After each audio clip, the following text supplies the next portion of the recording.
तो guys the return of tiger episode को देखने के लिए इस वीडियो को लाइक करके चैनल को सब्सक्राइब कर दो और अपने दोस्तों को भी शेयर कर दो। टाइगर की बातें सुनकर अनन्या ने उसका इशारा तो समझ ही लिया, साथ ही ये भी महसूस किया कि वो एक गलती कर बैठा था। हालांकि अनन्या उससे भनक भी नहीं लगने देना चाहती थी कि उसे अभिनव का पूरा सच पता था। इसलिए उसने नाटक करते हुए अपना थूक निकला और धीरे से कहा, आप कुछ कहना चाहते हैं? टाइगर इस सवाल पर मुस्कुराने लगा और एक और बार अनन्या के कान के करीब आते हुए बोला, नहीं, मैं ऑलरेडी कह चुका हूँ। हेलो गाइस, अगर आपको एक्स्ट्रा एपिसोड चाहिए टेलीग्राम के सर्च बार में जाओ, सर्च करो द रिटर्न ऑफ टाइगर। उधर आपको एपिसोड्स का एक चैनल मिलेगा, सबसे ऊपर 17,000 वाला। उसके ऊपर उसमें क्लिक करोगे तो उसके अंदर आपको एक लिंक मिलेगा, वो एपिसोड एयर कुछ करके। उस पर क्लिक करोगे, उधर 16,300 कुछ सब्सक्राइबर है। उस चैनल को ज्वाइन कर लो, वो रियल चैनल है। उधर सबसे पहले एपिसोड आता है, पॉकेट एफएम से पहले भी उधर आ जाता है। जल्दी उसको ज्वाइन करो यार, लेट मत करो। इस बात का हिंट दे चुका था। हालांकि जब अनन्या ने उसकी बात ना समझने का नाटक किया, तब जाकर अभिनव ने अंदर ही अंदर एक राहत भरी सांस ली। इतने में अनन्या के मन में उस वक्त की तस्वीरें फिर से झलकने लगी जब उसकी और अभिनव की शादी हुई थी। अनन्या को तब यही लगता था कि अभिनव वाकई लाचार और फटीशार आदमी था जो सिंह परिवार के टुकड़ों पर पल रहा था। हालांकि अब जाकर अनन्या को एहसास हुआ था कि अभिनव उस वक्त से ही उसकी मदद करता आया था, फिर चाहे वो प्रोटॉन की डील दिलवानी हो या फिर सनी से लड़ना हो।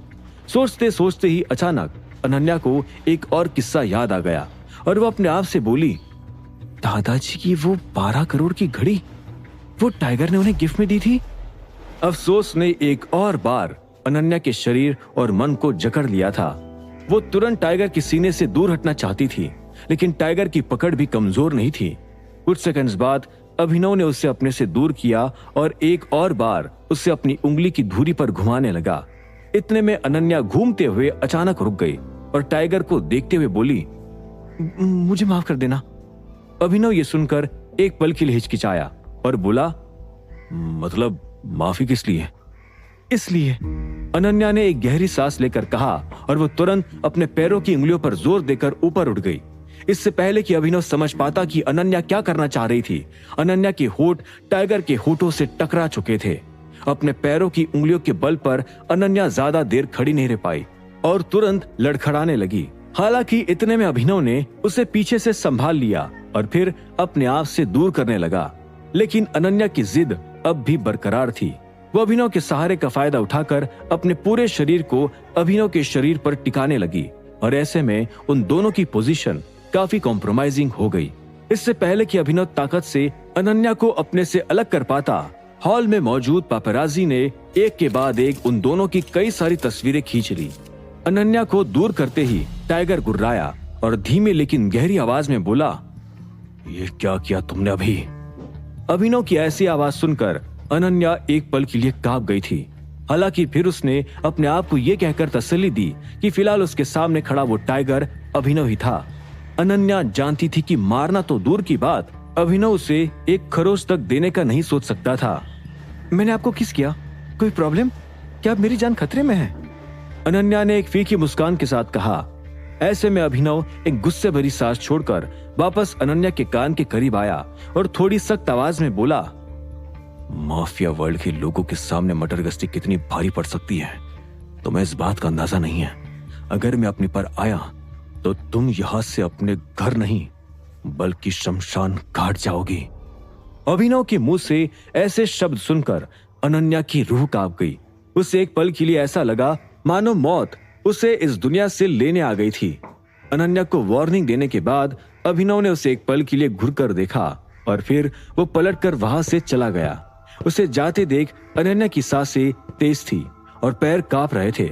ऐसा नहीं कि अभिनव ने उसे पहली बार जान से मारने की धमकी दी थी, मगर पहले अनन्या को यह भी नहीं पता था कि वो गुड़गांव का सबसे खतरनाक आदमी टाइगर था। कुछ ही दूरी पर गुस्से से तमतमाता हुआ दिक्पाल हॉल से निकलने लगा। गुस्से में उसकी आंखें इतनी लाल होने को आई थी मानो वो अपनी नजरों से ही किसी को मार डालता। दिक्पाल ने ना तो इस हादसे की कल्पना की थी और ना ही उसे अब इस पर यकीन हो रहा था। इतना सब कुछ किया, इतनी लंबी प्लानिंग, फिर भी यह हरामखोर वापस आ गया और एक ही झटके में सब कुछ छीन बैठा। दिक्पाल ने बड़बड़ाते हुए कहा। इतने में अर्जुन चलकर उसके करीब आया और बोला, पापा, हेलो गाइस, अगर आपको एक्स्ट्रा एपिसोड चाहिए टेलीग्राम के सर्च बार में जाओ, सर्च करो द रिटर्न ऑफ टाइगर। उधर आपको एपिसोड्स का एक चैनल मिलेगा, सबसे ऊपर 17,000 वाला। उसके ऊपर उसमें क्लिक करोगे तो उसके अंदर आपको एक लिंक मिलेगा, वो एपिसोड एयर कुछ करके। उस पर क्लिक करोगे, उधर 16,300 कुछ सब्सक्राइबर है। उस चैनल को ज्वाइन कर लो, वो रियल चैनल है। उधर सबसे पहले एपिसोड आता है, पॉकेट एफएम से पहले भी उधर आ जाता है। जल्दी उसको ज्वाइन करो यार, लेट मत करो, फास्ट। अम्मा जी को क्या जवाब दूंगा? यह आखिरी बात दिक्पाल ने अपने आप से कही। दिक्पाल के तीखे शब्द अर्जुन को किसी गर्म कील की तरह चुभे थे। उसे भी अब बहुत ज्यादा गुस्सा आने लगा था। इतने में दोनों बाप बेटे के पीछे से बनियान और कच्छे में एक आदमी चलकर आया और बोला, बॉस, छोटे बॉस। अर्जुन अपना गुस्सा निकालना चाहता था, इसलिए उसने तुरंत उस आदमी को एक थप्पड़ लगा दिया। Sorry boss. वो आदमी यानी महिपाल अर्जुन के सामने हाथ जोड़ते हुए बोला। ऐसे में अर्जुन ने उसका गला दबोच लिया और झेपते हुए कहा, सॉरी। अब सॉरी बोलकर क्या करेगा तू?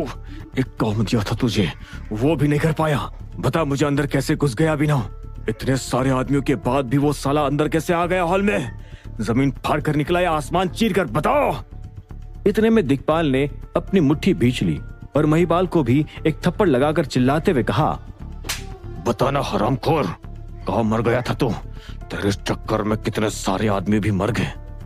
दोनों बाप बेटे के गुस्से को देखकर महिपाल तुरंत अपने घुटनों पर गिर गया और गिड़गिड़ाते हुए बोला, बहुत बड़ी गलती हो गई मालिक। माँ कसम झूठ नहीं बोलूंगा, पर मुझे बहुत ही सफाई से एक जाल में फंसा गया था। उन्होंने मेरे कपड़े भी छीन लिए। वो जिमी इतनी बड़ी गद्दारी करेगा मैंने सोचा भी नहीं था। क्या? दिक्पाल ने जिमी का नाम सुनते ही अपनी भौहें तान ली और आगे कहा, जिमी वो वापस आ गया? महिपाल ने तुरंत इस सवाल पर हाँ में सिर हिलाया और कहा, हाँ बॉस, वो कुत्ता वापस आ गया। कुछ देर पहले वो मेरे पास चलकर आया और बोला कि अंदर जाकर आपको कुछ जरूरी इंफॉर्मेशन देना चाहता है। उसने मुझे ये भी कहा कि उस पर इटली में बहुत बड़ा हमला हुआ था। बॉस, वो सब कुछ इतने कॉन्फिडेंस से बता रहा था कि मैं उस पर भरोसा कर बैठा। महिपाल की मुंह से खुलासा सुनकर अर्जुन के शरीर में करन दौड़ गया। वो तुरंत अपनी पिस्तौल निकालने वाला था कि इतने में दिक्पाल ने अपना हाथ उठाया और उसे रुक जाने का इशारा किया। वो फिर अर्जुन को देखते हुए बोला, जिमी ने गद्दारी की, मतलब वो अभिनव के लिए काम कर रहा है। दिक्पाल की इस बात पर अर्जुन ने भी अपनी भौहें तान ली और महिपाल की तरफ देखकर पूछा, जिमी कहाँ है अभी? मैं तुरंत जाकर साली के 2 टुकड़े कर देता हूँ। अर्जुन का सवाल सुनकर महिपाल ने अपना थूक निकला और कहा, छोटे बॉस, जिमी को भी हमारे आदमियों ने घायल कर दिया है। जब मुझे होश आया तब वो मेरे सामने लड़खड़ा कर चल रहा था। मैं तुरंत उसके पास गया और उसको उठाकर एक गाड़ी में बैठा दिया। उस गाड़ी के सारे लॉक लगा दिए मैंने। वो भागकर कहीं नहीं जाएगा। महिपाल की बात सुनते ही अर्जुन ने गुस्से भरी सांस ली और अपनी बंदूक लोड करने लगा। रुको, गद्दारी की असली सजा मौत नहीं होती। जिमी ने हमें जितना नुकसान पहुंचाया है, हम उसका तिगुना नुकसान अब उसे पहुंचाएंगे। हेलो गाइस, अगर आपको एक्स्ट्रा एपिसोड चाहिए टेलीग्राम के सर्च बार में जाओ, सर्च करो द रिटर्न ऑफ टाइगर। उधर आपको एपिसोड्स का एक चैनल मिलेगा, सबसे ऊपर 17,000 वाला। उसके ऊपर उसमें क्लिक करोगे तो उसके अंदर आपको एक लिंक मिलेगा, वो एपिसोड एयर कुछ करके। उस पे क्लिक करोगे, उधर 16,300 कुछ सब्सक्राइबर है। उस चैनल को ज्वाइन कर लो, वो रियल चैनल है। उधर सबसे पहले एपिसोड आता है, पॉकेट एफएम से पहले भी उधर आ जाता है। जल्दी उसको ज्वाइन करो यार, लेट मत करो, फास्ट। तो जिमी को टॉर्चर रूम में लेकर आ जा। जी छोटे बॉस, महिपाल ने तपाक से कहा, जिसके बाद वो खड़े होकर वहां से जाने लगा। उसे जाते देख अर्जुन ने एक हताशा भरी गहरी सांस ली और कहा, जिमी का तो नामो निशान मिटा देंगे पापा, लेकिन उसने जो हरकत की है अब उसका क्या? अभिनव के जीत जाने से अब हमारा क्या होगा? कुछ नहीं होगा, फिर लड़ाई होगी और क्या। अपनी कमर कस लेना। अम्मा जी को पता चलने से पहले हमें अभिनव की फाइल क्लोज करनी होगी। दिक्पाल ने रूखे सुर में कहा और बाहर निकलते हुए वो अपनी सिगरेट जलाने लगा। ऐसे में अर्जुन भी उसके पीछे पीछे आया और हड़बड़ाते हुए बोला, आप मेरी बात समझे नहीं। हमारे से मेरा मतलब है अब मेरा क्या होगा? आपके जीत जाने पर तो ये बात हुई थी ना कि मुझे बेल मिल जाएगी और मैं आसानी से कहीं भी घूम पाऊंगा। लेकिन अब क्या? अब कैसे मिलेंगी मुझे बेल? और कोई तरीका है क्या? अर्जुन के सवालों को सुनकर अचानक दिक्पाल के कदम चलते हुए रुक गए और उसके हाथ में पकड़ी सिगरेट भी नीचे गिर गई। दिक्पाल एक पल के लिए अर्जुन को देखने लगा। उसके चेहरे पर एक किस्म का डर साफ नजर आ रहा था।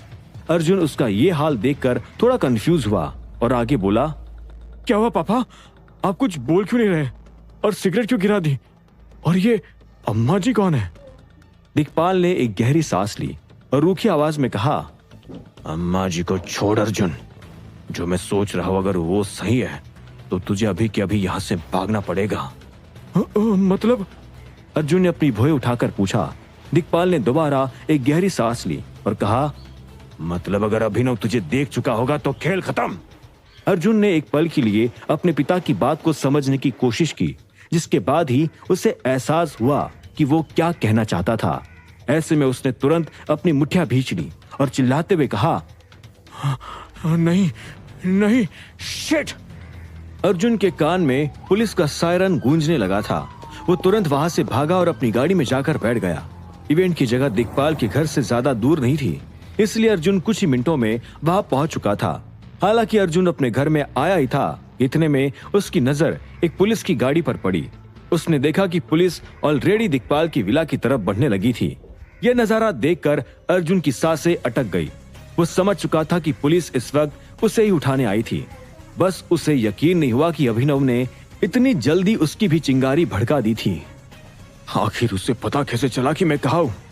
अर्जुन ने अपने आप से पूछा और फिर उसे तुरंत ये भी ख्याल आया कि अर्जुन को इटली से गुड़गांव तक लाने की चाल भी अभिनव की ही थी। अर्जुन के मन में अचानक बहुत सारी गुत्थियां अपने आप सुलझने लगी थी। सबसे पहली खबर उसके पास ये थी कि अभिनव इटली के बिलियनर क्लब का प्रेसिडेंट था, एक ऐसा क्लब जिसे मैक्स पठान संभाला करता था। जो कि अर्जुन इटली लैंड करते ही मैक्स से मिलने चला गया था, तो कहीं ना कहीं मैक्स ने उसके वहां होने की खबर अभिनव को दे दी थी। नहीं नहीं, मैक्स ने तो मुझे कहा था कि अभिनव उससे मिला ही नहीं। या तो उसने मुझसे झूठ कहा है या फिर कोई और है जिसने अभिनव को यह इन्फॉर्मेशन पास की है, अर्जुन ने अपने आप से कहा और वो अपना दिमाग दौड़ाने लगा। फिर अचानक से उसके मन में दो और शक्लें आई जो जानती थी कि अर्जुन वही था। टाइगर का राइट हैंड मोंटी अग्निहोत्री और उसकी एक्स वाइफ अनन्या सिंह। अर्जुन दोबारा मन ही मन बोला। मोंटी से अर्जुन इटली में 2 बार टकरा चुका था। ऐसे में उसे अफसोस भी होने लगा। अगर वो इटली में उसी वक्त मोंटी को मार डालता तो अभिनव तक ये खबर शायद नहीं पहुंचती। हालांकि उसी पल अर्जुन का शक फिर अनन्या पर गया। अनन्या सिंह का भी इटली में होना उसे कोई कोइंसिडेंस नहीं लग रहा था। सब कुछ सोच विचार कर अर्जुन ने एक गुस्से भरी गहरी सांस ली और फिर कहा, हो ना हो, मोंटी ने मेरे बारे में अभिनव को बताया है और फिर अभिनव ने अनन्या को भेजकर मेरी फील्डिंग सेट कर दी और इसमें मैक्स पठान ने भी कोई तो गेम खेला है। अब आगे क्या होगा? क्या अर्जुन इस बार पुलिस से बच पाएगा? दिक्पाल और उसके आदमी जिमी का क्या हाल करेंगे? और अनन्या के किस को अभिनव किस तरह से लेगा? क्या होंगे इन सभी सवालों के जवाब? जानने के लिए सुनते रहिए आगे। उधर जब अर्जुन और दिक्पाल को इस बात की खबर लग गई थी कि टाइगर जिंदा है, तब इधर हंसराज गुड़गांव एयरपोर्ट पर उतर चुका था। उसने अपने लिए एक कैब बुक की और ड्राइवर से कहा, तुम टाइगर को जानते हो? ड्राइवर ने हंसते हुए हंसराज की बात के जवाब में कहा, गुड़गांव में टाइगर को कौन नहीं जानता साहब। उस ड्राइवर की बात सुनते ही हंसराज की बातें खिल उठी। उसने चहकते हुए कहा, तो फिर बताओ कि वो कहाँ रहता है, मैं उनसे मिलना चाहता हूँ। जैसे ही हंसराज ने इतना कहा तो ड्राइवर के चेहरे पर शौक के बादल छा गए। उसने कहा, अरे अब आप टाइगर से नहीं मिल सकते साहब। क्यों? हंसराज ने पूछा। ड्राइवर ने उसके सवाल के जवाब में एक गहरी सांस ली और कहा, क्योंकि टाइगर अब इस दुनिया में नहीं है साहब, उनकी यादें बस हमारे दिलों में जिंदा है। ये बात सुनते ही हंसराज को बहुत बड़ा झटका लगा। उसने तुरंत वो मैगजीन निकाली जिसमें टाइगर की फोटो छपी हुई थी। हंसराज ने उस फोटो को ड्राइवर को दिखाते हुए कहा, तो फिर ये क्या है? ड्राइवर ने उस मैगजीन को ध्यान से देखा और कहा, अरे साहब ये बहुत पुरानी मैगजीन है, 1 सेकंड रुकिए। और इतना कहते ही ड्राइवर ने अपने डैशबोर्ड से एक दूसरी मैगजीन निकाली और उसे हंसराज को दिखाते हुए कहा, यह देखिए साहब, है तो ये भी थोड़ी सी पुरानी, लेकिन आपकी वाली से नहीं है। हंसराज ने ड्राइवर के हाथ से मैगजीन ली और उसका कवर देखने लगा। उस पर एक बड़ी सी तस्वीर छपी थी जिसमें टाइगर एक ताबूत में लेटा हुआ था और ऊपर हेडलाइन लिखी थी, टाइगर नहीं रहा। यह हेडलाइन पढ़ते ही हंसराज के दिल को बहुत बड़ा झटका लगा। उसकी सांसें ही अटक गई। उसे समझ नहीं आ रहा था कि वो अब क्या करे। क्या मैं दामोदर सर को इस बारे में खबर दे दूं? उसने अपने आप से कहा और फिर अपनी बात के जवाब में खुद से बोला, नहीं, उन्होंने कितनी उम्मीद से मुझे यहाँ भेजा है। जब तक सच का पता नहीं चल जाता तब तक मुझे उन्हें इस बारे में कुछ नहीं बताना चाहिए। जैसे ही हंसराज ने इतना कहा, इतने में पीछे से ढेर सारी गाड़ियों के हॉर्न बजने की आवाज आने लगी। उन आवाजों को सुनकर ड्राइवर ने हंसराज से कहा, सर, अब इससे पहले कि पीछे जाम लग जाए बताइए मैं आपको कहाँ लेकर चलूं? तुम ऐसा करो, मुझे टाइगर की किसी कंपनी के ऑफिस में ले चलो। ड्राइवर ने हंसराज की बात पर हाँ में सिर हिलाया और उसके बाद गाड़ी को आगे बढ़ाने लगा। कुछ देर के सफर के बाद हंसराज की कैब प्रोटॉन पब्लिशर्स के सामने आकर खड़ी हो गई थी। हंसराज उस बड़ी सी बिल्डिंग को देख रहा था। ड्राइवर ने कहा, वैसे तो टाइगर सर के कई सारे ऑफिस हैं, लेकिन सुना है कि यह उनका सबसे फेवरेट ऑफिस है। हंसराज ने हाँ में सिर हिलाया और ड्राइवर को पैसे देकर टाइगर के ऑफिस की तरफ बढ़ने लगा। जैसे ही वो दरवाजे के पास आया तो कुछ गार्ड ने उसे रोका और कहा, कहाँ जा रहे हो? जी मैं टाइगर के बारे में कुछ जानकारी लेने आया हूँ। हंसराज ने गार्ड से कहा। दोनों गार्ड्स ये सुनते ही एक दूसरे की तरफ देखने लगे। तभी हंसराज ने कहा, मैं जानता हूँ कि वो इस दुनिया में नहीं रहे, लेकिन फिर भी मुझे उनके बारे में कुछ पता करना था। मैं कनाडा से यहाँ आया हूँ। एक गार्ड ने हाँ में सिर हिलाया और कहा, जाइए। हंसराज अंदर चला गया। उसने ऑफिस को देखा तो हैरान हो गया। टाइगर का ऑफिस हंसराज की उम्मीद से कई गुना ज्यादा बड़ा और आलीशान था। भगवान, अब यहाँ बस टाइगर के बारे में कुछ सच पता चल जाए, हंसराज ने अपने आप से कहा और एलिवेटर में दाखिल हो गया। उधर जब हंसराज अभिनव के ऑफिस में दाखिल हुआ तब इधर अर्जुन की आंखें जो टीवी पर चिपकी हुई थी वो फटी की फटी रह गई थी। वो देख पा रहा था कि इस वक्त टीवी पर जो न्यूज दिखाई जा रही थी वो news king of the world से जुड़ी हुई थी। एंकर चिल्ला चिल्ला कर कह रही थी, और अभी बड़ी खबर सामने आ रही है कि टाइगर को किंग ऑफ द वर्ल्ड के खिताब से सम्मानित किया गया है। पूरे गुड़गांव में टाइगर के नाम से मशहूर टाइगर का असली नाम है अभिनव। और जैसा कि आप अपनी टीवी स्क्रीन पर देख सकते हैं, पार्टी की कुछ तस्वीरें हम आपको दिखा रहे हैं। जैसा कि आप देख सकते हैं, एंकर कहती चली जा रही थी। अर्जुन देख रहा था कि अनन्या और टाइगर एक साथ डांस कर रहे थे। उसने उन दोनों को एक साथ देख अपने दिमाग में चल रही गुत्थी को सुलझा लिया था। वो समझ गया था कि टाइगर और कोई नहीं बल्कि अभिनव गढ़वाल है। जिस रात में अनन्या से मिला था, कहीं उस रात भी ये दोनों साथ में तो नहीं थे? अर्जुन ने अपने आप से पूछा। उसे ऐसा महसूस हो रहा था कि उस दिन अर्जुन का ध्यान भटकाने के लिए ही अनन्या उसके पास आई थी और उससे अपने बिजनेस के बारे में बात कर रही थी। ये सब सोच सोच कर अर्जुन का सिर दर्द के मारे फटा जा रहा था। जैसे ही उसे इन सब चीजों का एहसास हुआ तो उसे अपने ऊपर बहुत ज्यादा गुस्सा आ रहा था। उसका मन कर रहा था कि वो अपना सिर फोड़ ले। इस एहसास भर ने उसके दिमाग की ऐसी की तैसी कर दी थी। नहीं अर्जुन, ऐसे दिमाग खराब करने से कुछ नहीं होने वाला है। जो होना था वो सब हो चुका। अब कुछ करना पड़ेगा तुझे, अब कुछ करना पड़ेगा, अर्जुन ने अपने आप से कहा। वो जानता था कि अगर उसे अभिनव की वजह से फिर से जेल भी जाना पड़ा तो भी वो तो करके ही रहेगा जो वो करने वाला था। अर्जुन के कमरे में एक खुफिया दरवाजा था। वो अपनी किताबों की शेल्फ के पास गया और उसे सरकाकर उस दरवाजे को खोल दिया। इसके बाद वो उस दरवाजे में दाखिल हो गया। जैसे ही वो अंदर गया, इतने में बाहर से पुलिस वालों के अंदर आने की आवाज आना शुरू हो गई। एक पुलिस वाले ने चिल्लाते हुए कहा, अर्जुन बाहर निकलो। अर्जुन ने उसकी इतनी बात सुन ली थी, लेकिन वो लोग अर्जुन की सांसों की आवाज भी नहीं सुन सकते थे। अर्जुन वही अंदर खड़ा होकर शांति से इंतजार कर रहा था। अपना दिमाग ठंडा रख अर्जुन, अपना दिमाग ठंडा रख, वरना वो भी नहीं कर पाएगा जो करने आया है, अर्जुन ने अपने आप से कहा और उस दरवाजे से होते हुए सीधा अपने गैरेज की तरफ बढ़ने लगा। जैसे वो गैरेज के करीब आया तो उसने पाया कि वहां भी दो पुलिस वाले नजर गड़ाए घूम रहे थे। वो अर्जुन की तलाश गैरेज में कर रहे थे, इसलिए अर्जुन रुका और फिर से इंतजार करने लगा। लगभग 10 मिनट की छानबीन के बाद अर्जुन के घर से पुलिस वाले निकल गए थे। जब तक अर्जुन को संतुष्टि नहीं हुई तब तक वो बाहर नहीं आया। पुलिस वालों के जाने के बाद कुछ देर के बाद अर्जुन आखिरकार बाहर आया। बाहर आते ही उसने तुरंत मिर्जा को फोन मिला दिया। असल में वो अनन्या को पकड़ने वाला था। अब उसके पास ये करने के अलावा और कोई चारा नहीं रह गया था। अर्जुन जानता था कि मोंटी को पकड़ना उसके बस की बात नहीं थी, लेकिन अनन्या एक आसान टारगेट बन सकती थी। उधर जब अर्जुन मिर्जा को फोन लगा चुका था, तब इधर अभिनव ने भी मोंटी को फोन मिला दिया था। उसे काफी देर से चिंता खाई जा रही थी।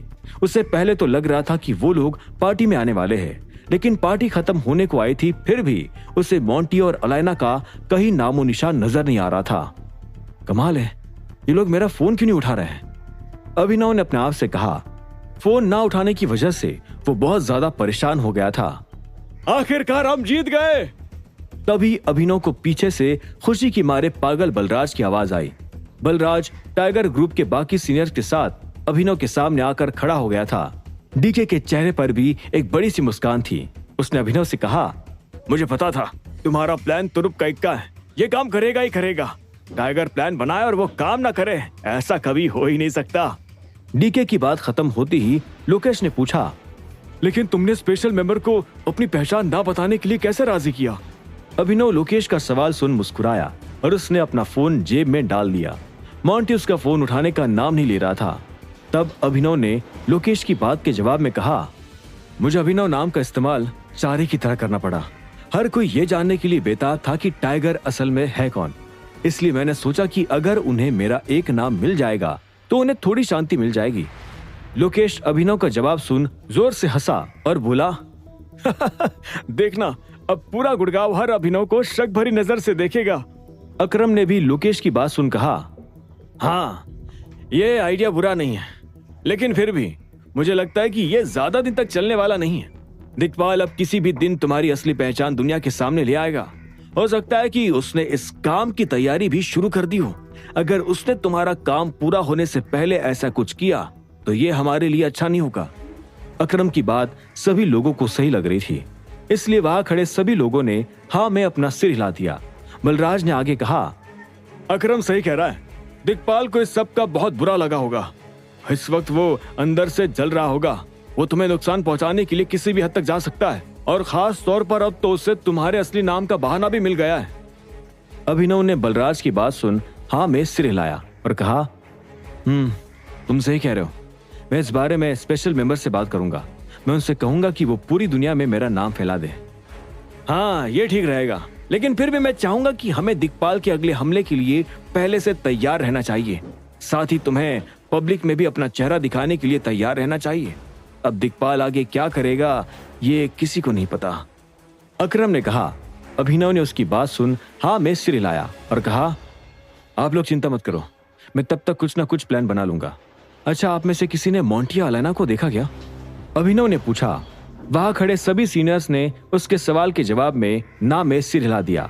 डीके ने कहा, मैंने तो अलाइना को आखिरी बार तभी देखा था जब वो तुम्हारा सूट लेने के लिए बाहर गई थी।